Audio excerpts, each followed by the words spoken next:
Bonjour à tous et bienvenue dans cette nouvelle journée du cursus Esprit Animal. À partir d'aujourd'hui, on va rentrer vraiment dans le vif du sujet puisque vous allez aller à la rencontre de vos animaux compagnons. Pour garantir une rencontre sereine, je vous invite vraiment à faire le calme aussi à l'intérieur de vous et à éviter notamment la colère qui est une émotion très vive et qui peut éventuellement brouiller les visions que vous pourriez avoir de vos différents animaux. Lorsque je fais ces voyages en présentiel, ils ont lieu en pleine forêt, ce qui permet donc aux participants de faire le vide justement de toutes ces émotions parasites. En ce qui vous concerne, je vous conseille vraiment de faire un premier voyage chez vous dans un contexte qui est rassurant pour vous et dans lequel vous vous sentez vraiment en sécurité. Et dans un second temps, si vous voulez refaire ces voyages en pleine forêt ou dans un milieu naturel comme vous voudrez, vous pourrez tout à fait le faire à volonté.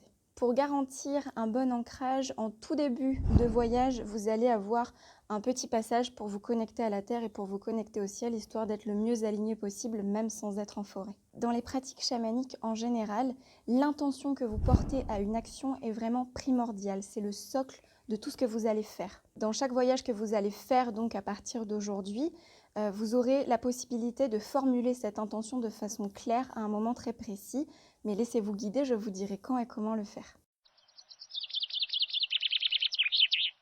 Dans toutes les cultures du monde, on retrouve des traces de rituels qui étaient effectués dans un cercle tracé sur le sol. Il y a quelques années, une femme médecine canadienne m'a transmis le rituel de ses ancêtres, ce que l'on appelle dans la majeure partie du continent américain la roue de médecine. La roue de médecine est un cercle divisé en 4 quarts égaux symbolisant respectivement 4 directions, 4 éléments, 4 animaux, 4 concepts et 4 couleurs. Leur placement va différer en fonction des différentes traditions et il y a presque autant de roues de médecine qu'il y a de clans. Une roue de médecine universelle a donc été décidée, plaçant à l'est l'élément feu, au sud l'élément terre, à l'ouest l'élément eau et au nord l'élément air.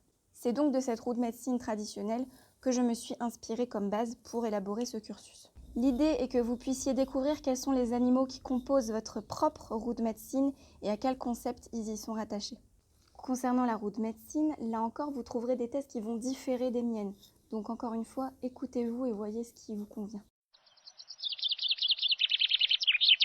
Si vos animaux compagnons sont bavards, il est possible que vous continuez à recevoir des informations après les voyages.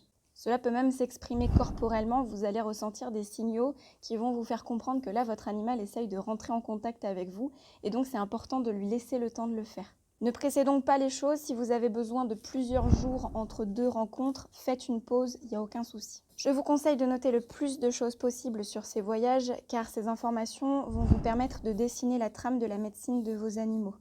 Dernière petite chose, les 4 voyages que vous ferez pour rencontrer vos animaux compagnons commenceront et se clôtureront de la même façon. Il va donc être peut-être tentant de sauter un petit passage en se disant « ça c'est bon, je connais ». Ne le faites pas. Ne bâclez pas ces processus, c'est pas moi qui les ai inventés, ils se font comme ça depuis des centaines et des centaines d'années, c'est parce qu'il y a une raison. Ils vous permettent à la fois de vous préparer à rentrer dans les mondes du dessous et aussi à garantir le fait que vous allez y revenir. Donc quand même, c'est important.